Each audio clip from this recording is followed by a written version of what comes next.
నమస్కారం ఘంటారావానికి స్వాగతం. ముందుగా ప్రధాన అంశాలు. పార్టీ బలోపేతం ఎన్నికల సన్నద్ధతపై డీసీసీ అధ్యక్షులకు శిక్షణ. అనంతగిరిలో నేడు ప్రారంభించనున్న సీఎం రేవంత్ రెడ్డి.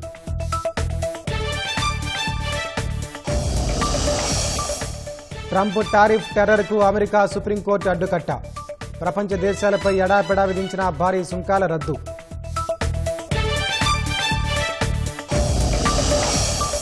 సుంకాల విధింపులో వెనక్కి తగ్గబోమన్న ట్రంప్. భారత్తో కుదిరిన ఒప్పందానికి ముప్పేమీ లేదని వెల్లడి.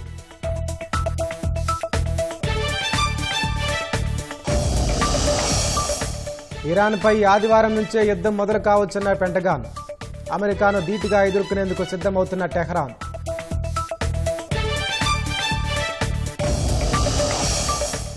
బెంగాల్ సర్కార్ ఈసీ మధ్య విశ్వాసరాహిత్యంపై సుప్రీం అసంతృప్తి. ఎస్ఐఆర్ ప్రక్రియలో జిల్లా జడ్జీలను నియమించాలని కలకత్తా హైకోర్టుకు ఆదేశం.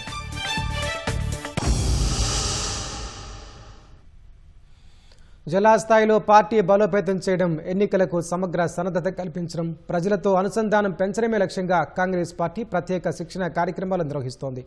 వికారాబాద్ జిల్లా అనంతగిరిలో తెలంగాణ, ఆంధ్రప్రదేశ్ ప్రదేశ్ కాంగ్రెస్ కమిటీ శిక్షణ కార్యక్రమాలను నేడు సీఎం రేవంత్ రెడ్డి ప్రారంభించనున్నారు. పీసీసీ, ఏపీసీసీ జిల్లా అధ్యక్షులకు అనంతగిరిలో 10 రోజుల పాటు ఈ శిక్షణా కార్యక్రమాలు జరగనున్నాయి. 2 రాష్ట్రాలకు చెందిన దాదాపు 60 మంది డీసీసీ అధ్యక్షులు ఇందులో పాల్గొంటారని పార్టీ వర్గాలు తెలిపాయి. ఈ కార్యక్రమానికి లోక్సభలో ప్రతిపక్ష నేత రాహుల్ గాంధీ, ఏఐసీసీ అధ్యక్షుడు మల్లికార్జున ఖర్గే, ఏఐసీసీ సంస్థాగత ప్రధాన కార్యదర్శి కేసీ వేణుగోపాల్ హాజరయ్యే అవకాశం ఉంది. బూత్ స్థాయి కమిటీల పునర్వ్యవస్థీకరణ, సభ్యత్వ నమోదు, డేటా నిర్వహణపై వివరంగా చర్చిస్తారు. ఎన్నికల వ్యూహాలపై ప్రత్యేకంగా మార్గదర్శకాలతో పాటు ఓటర్ మ్యాపింగ్, మైక్రో ప్లానింగ్, లక్ష్యబద్ధ ప్రచారం పద్ధతులు వివరించనున్నారు. ప్రభుత్వ సంక్షేమ పథకాల ప్రచారంపై దిశానిర్దేశం చేస్తారు. జిల్లా స్థాయిలో ప్రజా సమస్యలు ఎలా గుర్తించాలి, వాటిని ప్రభుత్వంతో ఎలా అనుసంధానం చేయాలనే అంశాలపై సూచనలు చేయనున్నారు. మీడియా నిర్వహణ, ప్రజా ప్రసంగ నైపుణ్యాలు, సామాజిక మాధ్యమ వినియోగంపై శిక్షణ ఇవ్వనున్నారు. నాయకత్వ వికాసం, అంతర్గత విభేదాల పరిష్కారంపై గ్రూప్ చర్చలు నిర్వహిస్తారు. ప్రతి జిల్లా అధ్యక్షుడు తన జిల్లాకు ప్రత్యేక కార్యాచరణ ప్రణాళిక సిద్ధం చేసుకునేలా ప్రాక్టికల్ సెషన్లు ఏర్పాటు చేస్తారు. AI, quantum computing, block chain వంటి సాంకేతిక పరిజ్ఞానాన్ని సామాన్యుడికి చేరువ చేయడమే ప్రభుత్వ లక్ష్యమని ఐటీ పరిశ్రమల శాఖ మంత్రి శ్రీధర్బాబు అన్నారు. డిజిటల్ గవర్నెన్స్లో తెలంగాణను దేశంలోని ఇతర రాష్ట్రాలకు రోల్ మోడల్గా తీర్చిదిద్దుతామని పేర్కొన్నారు. తెలంగాణ రైజింగ్ 2047 లక్ష్య సాధనలో టెక్నాలజీని కేవలం ఒక సాఫ్ట్వేర్గా మాత్రమే కాకుండా ట్రాన్స్ఫర్మేషన్ టూల్గా మార్చుకుంటున్నామన్నారు. ఆ దిశగా రాష్ట్ర ప్రభుత్వం అమలు చేస్తున్న ప్రణాళికలను న్యూఢిల్లీ భారత్ మండపంలో ఇండియా ఏఐ ఇంపాక్ట్ సమిట్ 2026లో భాగంగా agents of change, AI for government services and climate resilience అంశంపై నిర్వహించిన ప్రత్యేక చర్చా కార్యక్రమంలో మంత్రి శ్రీధర్బాబు వివరించారు. AI as co-governors, system that can predict a flood before the first cloud gathers over the Musi. Musi is our river in the midst of our city. This is where the governance comes into picture. To use the best of the technologies where you invent, produce or do sitting in R&D, use best of your grey matter to come up with some products. Until unless we use and induce into our governance, there will be no end result. So this saved lots of time for our government agencies as well as to the end user as a farmer. రాష్ట్రంలో మంత్రులు వెచ్చలవిడిగా అవినీతికి పాల్పడుతున్నారని కేంద్ర మంత్రి బండి సంజయ్ చేసిన ఆరోపణలను ప్రభుత్వ whip ఆది శ్రీనివాస్ ఖండించారు. అందుకు సంబంధించి తన దగ్గరున్న ఆధారాలు బయటపెట్టాలని డిమాండ్ చేశారు. కరీంనగర్ కార్పొరేషన్లో అటు ఇటు కాకుండా గెలిచిన బండి సంజయ్ తెగ హడావిడి చేస్తున్నారని ఆరోపించారు. బాధ్యతాయుతమైన పదవిలో ఉన్నామన్న ఆలోచన లేదని ఎద్దేవా చేశారు. రాష్ట్రాన్ని దోచుకుని అప్పులు పాలు చేసిన కల్వకుంట్ల కుటుంబంపై విచారణకు ఆదేశిస్తే బీజేపీ ఎందుకు స్పందించడం లేదని ఆది శ్రీనివాస్ నిలదీశారు. బాధ్యతమైనటువంటి కేంద్ర మంత్రి పదవిలో ఉండి ఇలాంటి విమర్శలు చేయడం ఎంత మేరకు సబబనే ఆలోచన లేకుండా మంత్రుల అవినీతి అక్రమాల చిట్టా నా దగ్గర ఉంది, ఆడియోలు ఉన్నాయనే మాట చెప్తూ వారికి ఐఏఎస్లు కొందరు సహకరిస్తున్నారని చెప్పినట్టు మాట మాట్లాడుతున్నారు. మీ దగ్గర ఉన్న పక్క ఆధారాలు బయటపెట్టి బండి సంజయ్ గారు అడుగుతా ఉన్నాం. కేంద్ర మంత్రి హోదాలో ఉన్న మీరు మాట్లాడే అంటున్నా. మీరు అలా బట్టగాల్చి మీరే వేస్తామంటే మీరు చూస్తూ ఊరుకోమని మాట కూడా సందర్భం చెప్తారు. రాష్ట్రంలో ఉన్నటువంటి మంత్రులు జరుపుతున్నటువంటి అవినీతి, దానికి ఐఏఎస్లు సపోర్ట్ చేస్తున్న చెప్పినటువంటి ఆడియో ఉందంటున్నాయి. అవి వాటిని బయటపెట్టి విచారణ దాని ఆ కోణంలో మాట్లాడాలి తప్ప ఈ విధంగా సబబు కాదు, సరైనది కాదు ఈ విధంగా ఆరోపణలు చేయడం. ఆయిల్ పామ్ సాగు వల్ల రైతులు అధిక లాభాలు పొందొచ్చని మంత్రి తుమ్మల నాగేశ్వరరావు పేర్కొన్నారు. కామారెడ్డి జిల్లా పాల్వంచలో హిందుస్థాన్ యూనిలివర్ కంపెనీ ఆధ్వర్యంలో నిర్వహించిన మెగా ఆయిల్ పామ్ ప్లాంటేషన్ కార్యక్రమంలో ఆయన పాల్గొన్నారు. ఆయిల్ పామ్ సాగుతో పాటు అంతర పంటల ద్వారా కూడా లాభాలు వస్తాయని అన్నదాతలకు సూచించారు. రైతులు పంట విక్రయించే విధంగా ప్రతి జిల్లాలో ఫ్యాక్టరీలు నిర్మిస్తామని అన్నారు. 300 కోట్ల రూపాయలతో నిర్మించిన ఫ్యాక్టరీలు సీఎం చేతుల మీదుగా ప్రారంభించనున్నట్లు వివరించారు. భవిష్యత్తులో కామారెడ్డి ఆయిల్ పామ్ కేంద్రంగా అవతరించనుందని ఆశాభావం వ్యక్తం చేశారు. ఆయిల్ పామ్ సాగు చేసేందుకు రైతులు నిర్భయంగా ముందుకు రావాలని పిలుపునిచ్చారు.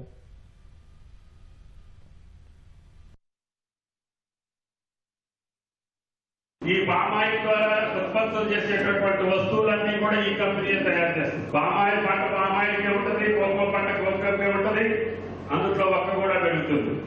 అందుకని రైతులు ఎవరైనా ఉత్సాహం ఉంటే కలెక్టర్ గారిని అడగండి, మన అధికారులు మిమ్మల్ని కూడా ఆదర్శ రైతులు అందరినీ ఆ జిల్లాకు తీసుకొచ్చి చూపించే బాధ్యతన. కాలం ఎక్కడున్నా పంట పండుతుంది. మీకు అమ్ముకునే బాధ మీకు అవసరం లేదు. మీ తోటలోకి వచ్చి తీసుకెళ్లే బాధ్యత కంపెనీ. నా రైతులు నిర్భయంగా వ్యవసాయం చేసే స్థితికి ఈ రాష్ట్రం తీసుకురావాలని ముఖ్యమంత్రి గారి ఆకాంక్ష. హైదరాబాద్లోని కొండాపూర్లో హైడ్రా మరో భారీ ఆపరేషన్ చేపట్టింది. రాజరాజేశ్వరి కాలనీలో కబ్జాకు గురైన కోట్ల విలువైన ప్రభుత్వ భూమిని అధికారులు స్వాధీనం చేసుకున్నారు. రాజరాజేశ్వరి కాలనీ వాసుల ఫిర్యాదు మేరకు స్పందించిన అధికారులు శుక్రవారం రాత్రి భారీ పోలీస్ బందోబస్తు మధ్య ఆక్రమణలు తొలగింపు చేపట్టారు. కొండాపూర్ గ్రామం సర్వే నంబర్ 78-93 పరిధిలోని సుమారు 7 ఎకరాలను గతంలో కాలనీ అవసరాల కోసం కేటాయించారు. అయితే కొంతకాలంగా ఆ స్థలం కబ్జాకు గురైందని, అక్రమ కట్టడాలు వెలిశాయని కాలనీవాసులు హైడ్రా అధికారులకు ఫిర్యాదు చేశారు. విచారణ చేపట్టిన హైడ్రా అధికారులు ఆ భూమి కబ్జాకు గురైనట్లు నిర్ధారించారు. బహిరంగ మార్కెట్లో ఆ భూమి విలువ సుమారు 700 కోట్ల వరకు ఉంటుందని అంచనా. చాలా కాలంగా పెండింగ్లో ఉన్న ఆ సమస్యపై హైడ్రా తక్షణమే స్పందించడంపై రాజరాజేశ్వరి కాలనీవాసులు సంతోషం వ్యక్తం చేస్తున్నారు.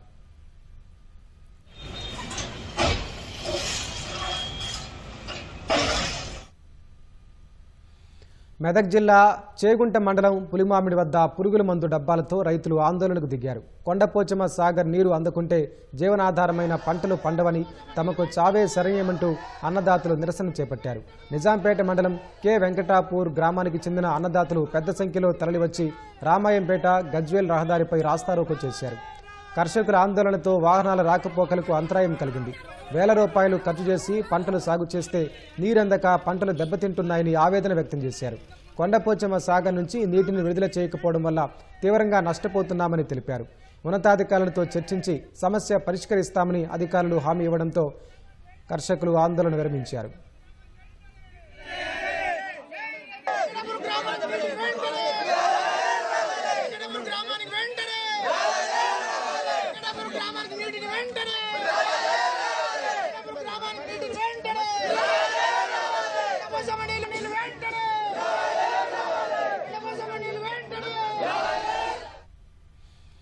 కొత్తగా చిన్నపిల్లలతో గంజాయి సరఫరా చేసే విధానాన్ని అక్రమార్కులు ఎంచుకున్నారని నిజామాబాద్ సిపి సాయి చైతన్య తెలిపారు. బాలకొండలోని ప్రభుత్వ జూనియర్ కళాశాలలో గంజాయి విక్రయిస్తున్నట్టు తెలుసుకున్న పోలీసులు 6గురిని అరెస్టు చేశారు. వారి నుంచి కిలోన్నర ఎండు గంజాయి స్వాధీనం చేసుకుని రిమాండ్కు తరలించినట్లు పేర్కొన్నారు. గంజాయి తీసుకుని యువత భవిష్యత్తును పాడు చేసుకోవద్దని సూచించారు. గంజాయి మత్తు పదార్థాల కట్టడికి ప్రతి ఒక్కరూ సహకరించాలని పోలీసులు కోరారు.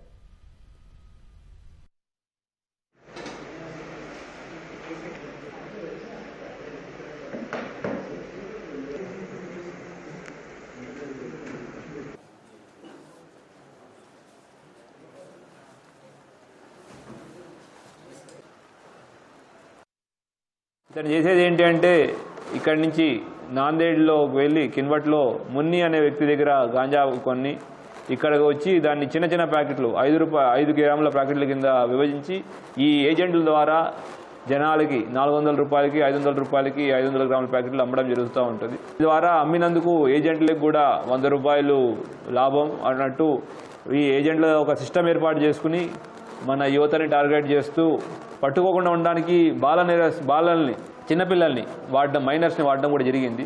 పిల్లల్ని వాడినందుకు కూడా జూనైల్ జస్టిస్ యాక్ట్ మీద కూడా ఇతని మీద కేసు పెట్టడం జరుగుతుంది. ప్రపంచ దేశాలపై విచ్చలవిడిగా సుంకాలు, ప్రతీకార సుంకాలు వేసిన అమెరికా అధ్యక్షుడు డొనాల్డ్ ట్రంప్కు టారిఫ్ల అంశంపై గట్టి దెబ్బ తగిలింది. వాణిజ్య భాగస్వామ్య దేశాలపై సుంకాలు విధించడం చట్టవిరుద్ధమని అగ్రరాజ్య సుప్రీంకోర్టు సంచలన తీర్పు వెలువరించింది. అందుకు అత్యవసర అధికారాలను వినియోగించడాన్ని తీవ్రంగా తప్పుపట్టింది. రాజ్యాంగం ప్రకారం చట్టసభలకు మాత్రమే పన్నులు, సుంకాల విధింపు అధికారం ఉంటుందని స్పష్టం చేసింది. దాదాపు ప్రపంచంలోని అన్ని దేశాలపై ఎడాపెడా భారీ సుంకాలు విధించిన అమెరికా అధ్యక్షుడు డొనాల్డ్ ట్రంప్నకు సర్వోన్నత న్యాయస్థానంలో శుక్రవారం గట్టి ఎదురుదెబ్బ తగిలింది.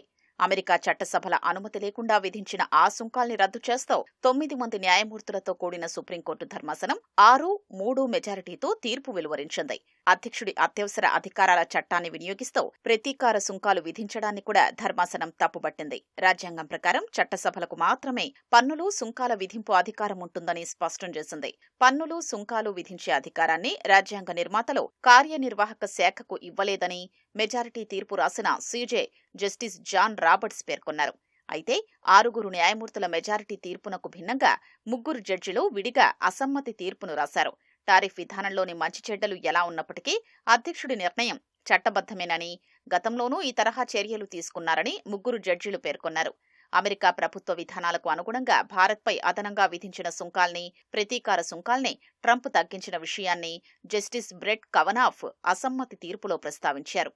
ట్రంప్ ఆదేశాల మేరకు దిగుమతిదారుల నుంచి ఇప్పటి వరకు అదనంగా వసూలు చేసిన సుంకాల్ని ఆయా కంపెనీలకు తిరిగి చెల్లించాలా వద్దా అనే విషయాన్ని సుప్రీంకోర్టు తీర్పు స్పష్టం చేయలేదు. అసలు ఆ విషయాన్నే ప్రస్తావించలేదు. చాలా కంపెనీలు అదనపు దిగుమతి సుంకాల్ని తమకు తిరిగి చెల్లించాలంటూ దిగువ న్యాయస్థానాల్లో పిటిషన్లు దాఖలు చేశాయి. దిగుమతిదారుల నుంచి అదనపు సుంకాల్ని వసూలు చేయడం ద్వారా గతేడాది డిసెంబర్ వరకు $13,300 కోట్ల అమెరికా ఖజానాకు చేరాయని అంచనా. దిగుమతి, ప్రతీకార సుంకాల వసూల్ని సుప్రీంకోర్టు రద్దు చేయడం వల్ల ఆ మొత్తాల తిరిగి చెల్లింపులో గందరగోళ పరిస్థితి ఏర్పడుతుందని అసమ్మతి తీర్పు రాసిన జడ్జి జస్టిస్ కవనాఫ్ పేర్కొన్నారు. అదనపు సుంకాల వసూల్ని నిలిపివేసినా, వసూలు చేసిన మొత్తాల్ని తిరిగి చెల్లించాల్సొచ్చినా ట్రంప్ ప్రభుత్వ ఆదాయ అంచనాలో తలకిందులయ్యే అవకాశం ఉంది. వచ్చే 10 ఏళ్లలో అదనపు సుంకాల వసూళ్లు $3 లక్షల కోట్ల మేర ఉంటాయని అంచనా ఉన్నాయి. సుప్రీంకోర్టు తీర్పుపై అమెరికాలోని దిగుమతి కంపెనీల సంఘాలు హర్షం వ్యక్తం చేశాయి. సుప్రీంకోర్టు నిర్ణయం అమెరికాకు అవమానకరమని ట్రంప్ అన్నారు. ఈ తీర్పుతో భారత్తో కుదిరిన ఒప్పందానికి వచ్చే ఉప్పేమీ లేదని తెలిపారు. ఈ కోర్టులను ఏదో ఒకటి చేయాలని, వివిధ దేశాలపై సుంకాల విధింపులో వెనక్కి తగ్గేదే లేదని స్పష్టం చేశారు. అమెరికా విధించిన సుంకాలు, ప్రతీకార సుంకాలపై సుప్రీంకోర్టు నిర్ణయం ఆ దేశానికి అవమానకరమని ట్రంప్ అన్నారు. ఆ జడ్జీలను చూసి సిగ్గుపడుతున్నానని తెలిపారు. వారి తీర్పు నన్ను తీవ్రంగా నిరాశపరిచిందన్న ట్రంప్ ధర్మాసనం విదేశీ ప్రభావానికి గురైనట్లుందని ఆరోపించారు. ఈ కోర్టులను ఏదో ఒకటి చెయ్యాలని, వివిధ దేశాలపై సుంకాల విధింపులో వెనక్కి తగ్గేదే లేదని స్పష్టం చేశారు. అంతర్జాతీయ అత్యయిక ఆర్థిక అధికారాల చట్టంలోని సెక్షన్ 122ని ఉపయోగిస్తూ ప్రపంచ దేశాలపై అదనంగా 10% సుంకం విధిస్తానని చెప్పారు. భారత్తో కుదిరిన ఒప్పందానికి వచ్చే ముప్పేమీ లేదని ట్రంప్ వెల్లడించారు. Nothing changes. They'll be paying tariffs, and we will not be paying tariffs. Our deal with India is they pay tariffs. This is a reversal from what it used to be, as you know. India, and I think Prime Minister Modi is a great gentleman, a great man, actually, but he was much smarter than the people that he was against in terms of the United States. He was ripping us off in India.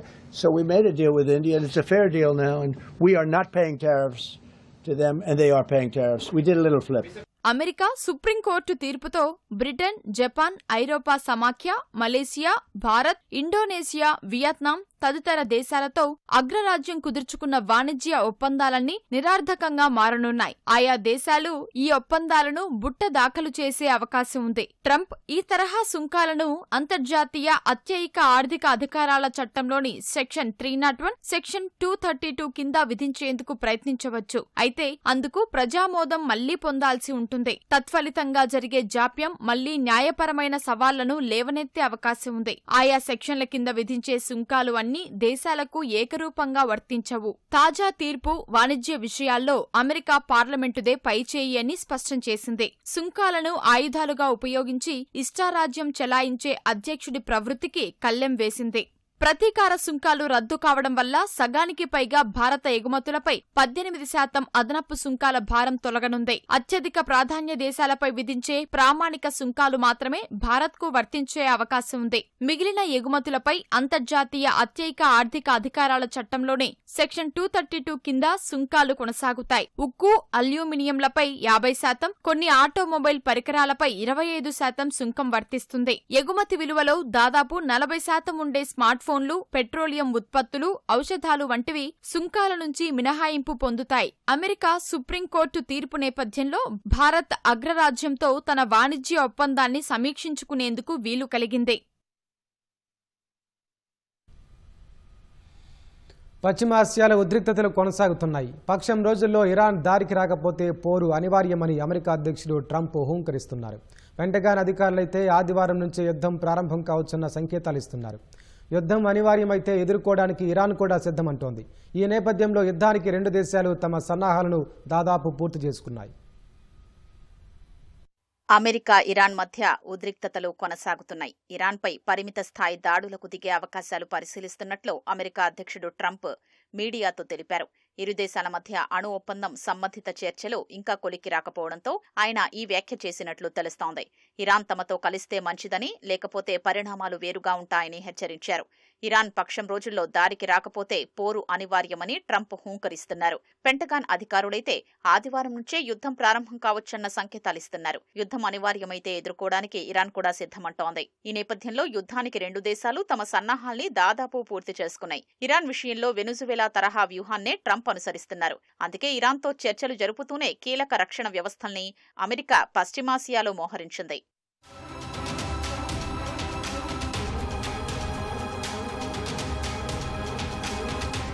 Iran కూడా America దాడి చేయడం అనివార్యమని భావిస్తోంది. America షరతులకు అంగీకరించి ఒప్పందాన్ని కుదుర్చుకుంటే uranium శుద్ధిని ఆపేయాలి, ballistic క్షిపణుల సంఖ్యను తగ్గించుకోవాలి. వీటికి అంగీకరించడం కంటే స్వల్పకాలిక యుద్ధమే వ్యూహాత్మకంగా ప్రయోజనకరమని ఇరాన్ భావిస్తోంది. అందుకు తగ్గట్లే తన రక్షణ వ్యవస్థల్ని పటిష్టం చేసుకుంటోంది. అణు కేంద్రాల భద్రతపై ఇరాన్ ఎక్కువగా దృష్టి సారించింది. ఎందుకంటే జూన్లో జరిగిన యుద్ధంలో ఇరాన్లోని 3 అణు కేంద్రాలపై అమెరికా భారీ స్థాయిలో బాంబుల వర్షం కురిపించింది. ఈసారి అటువంటి పరిస్థితులు తలెత్తకుండా ఇరాన్ తన గగనతల రక్షణ వ్యవస్థల్ని పటిష్టం చేసుకుంది. అణు కేంద్రాల దగ్గర భద్రతను పెంచింది. ముఖ్యంగా శుద్ధి చేసిన యురేనియం నిల్వల పరిరక్షణకు ప్రత్యేక ఏర్పాట్లు చేసుకుంటోంది. భారీ స్థాయిలో క్షిపణుల్ని ఉత్పత్తి చేయగల సామర్థ్యం ఇరాన్కు ఉంది. అందుకే ఇరాన్తో జరిగిన అణు చర్చల్లో బాలిస్టిక్ క్షిపణుల అంశాన్ని అగ్రరాజ్యం తెరపైకి తీసుకొచ్చింది. వీటి సంఖ్యను పరిమితం చేసుకోవాలని షరతు పెట్టింది. ఇందుకు ఇరాన్ అంగీకరించలేదు. రాజ్యాంగ వ్యవస్థలైన పశ్చిమ బెంగాల్ ప్రభుత్వం, ఎన్నికల సంఘం మధ్య విశ్వాసరాహిత్యం నెలకొనడంపై సర్వోన్నత న్యాయస్థానం తీవ్ర విచారం వ్యక్తం చేసింది. ఈ రెండు వ్యవస్థల మధ్య నిందల పర్వం కొనసాగడం దురదృష్టకరమని CJI justice Suryakant, justice Joymalya Bagchi, justice Vipul M Pancholi ధర్మాసనం పేర్కొంది. పశ్చిమ బెంగాల్లో ఓటరు జాబితా ప్రత్యేక సమగ్ర సవరణ ఎస్ఐఆర్ ప్రక్రియ వివాదాస్పదం కావడాన్ని అసాధారణ పరిస్థితిగా పేర్కొంది. ఎస్ఐఆర్ ప్రక్రియలో పారదర్శకత తీసుకురావడం సహా ప్రజలకు నమ్మకాన్ని కలిగించేందుకు గాను జిల్లా జడ్జీలు, అదనపు జిల్లా జడ్జీలను ఈ విధులకు కేటాయించాలని కలకత్తా హైకోర్టును ఆదేశించింది. ఎస్ఐఆర్ దరఖాస్తులపై వచ్చే అభ్యంతరాలను న్యాయాధికారులు పరిశీలిస్తారని ధర్మాసనం స్పష్టం చేసింది. సహేతుక వ్యత్యాసాలకు సంబంధించి వచ్చిన అభ్యంతరాలపై న్యాయాధికారుల నిర్ణయాన్ని కోర్టు నిర్ణయంగానే పరిగణించాలని సుప్రీంకోర్టు స్పష్టం చేసింది. ఎస్ఐఆర్ విధులకు కేటాయిస్తున్న న్యాయాధికారులకు అవసరమైన భద్రత, ఇతరత్రా సదుపాయాలను కల్పించాలని జిల్లా కలెక్టర్లు, ఎస్పీలను ధర్మాసనం ఆదేశించింది.